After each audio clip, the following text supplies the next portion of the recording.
A disturbing report highlighting why so many young women simply feel unsafe on our streets. A survey commissioned by ITV News found that more than 8 out of 10 young women feel unsafe walking home alone in the dark. Over a third fear for their safety going into a gym alone. And 6 out of 10 young women feel unsafe on their own in a bar. The new Minister for Victims and Safeguarding, Jess Phillips, told us tackling violence against women is a national emergency. And to demonstrate the issues, our reporter, Cree Horton, went out undercover on the streets of Cardiff on a busy Friday night. Over the course of 2 hours, she was approached 20 times and faced catcalls, harassment and constant unwanted attention.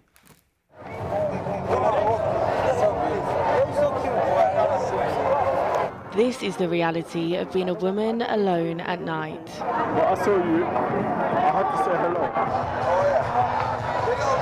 And I just saw a nice little pretty face. It's a problem all too many women will be familiar with. I don't want to scare you, I get it. So, yeah. I'm meeting Niamh in Nottingham at the end of her night shift.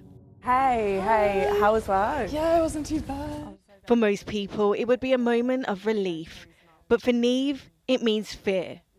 Because just months ago, she was chased by a man as she walked home. I had to run for about 5 minutes, which felt like a lifetime. It's just that shock and just adrenaline and, instincts or whatever take over because you're just fearing for your life. It's awful. I think anyone that's been in that position can say the same. Niamh shows me how she protects herself by planning her route home. And that's because she's already been a victim of a more serious attack that happened last summer. It was broad daylight. I was alone and a stranger attacked me when there was nobody around. There was nothing going on. And he tried to rape me. And the only reason that I managed to get away is because I fought him off, which is also horribly traumatic. But telling her parents was the hardest part.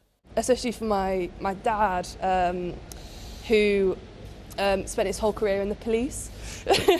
And having to tell him that after, safety lessons when I was very, very young, it's just such a horrible thing that I hope no one else ever has to go through. So sorry. And then you just couldn't make it up.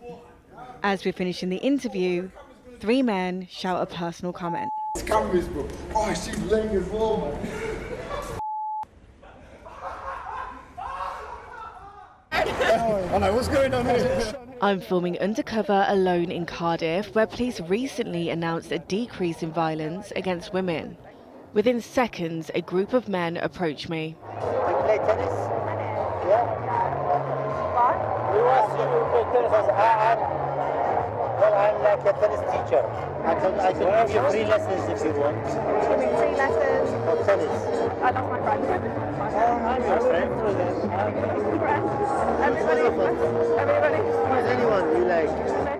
This guy didn't respect my personal space. I don't mean to be rude or anything, but I saw you. I had to say hello. You look nice.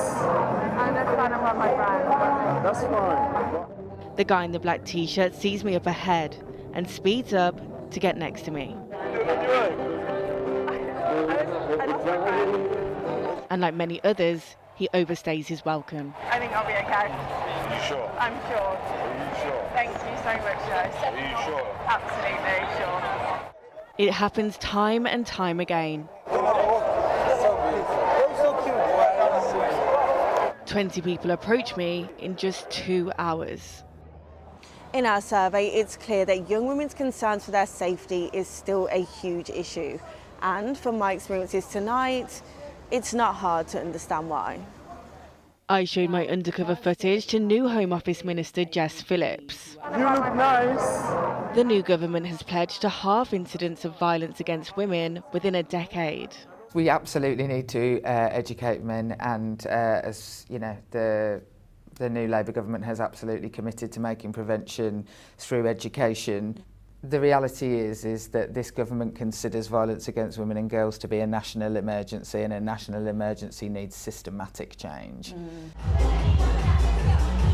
And change is exactly what the members of a new women's only gym in South Wales want. We had literally people queuing at the door to get in. The women here tell me what made them switch gyms. I've been in that situation myself, going into multi-sex gyms, just seeing them all working out, and I know as soon as you walk through the doors, they're all going to turn their heads, they're all going to have a look, and that just puts me off completely. So I'm very self-conscious now, so walking into a gym like that and people turning and looking destroys me. So obviously, like I've said, I get panic attacks from it, and I've had to leave from a panic attack from going into a gym. Or whether it's at the gym or on a night out, as a young woman, it's always going to be a challenge when every day feels like a constant battle to keep yourself safe. Cree Horton, ITV News.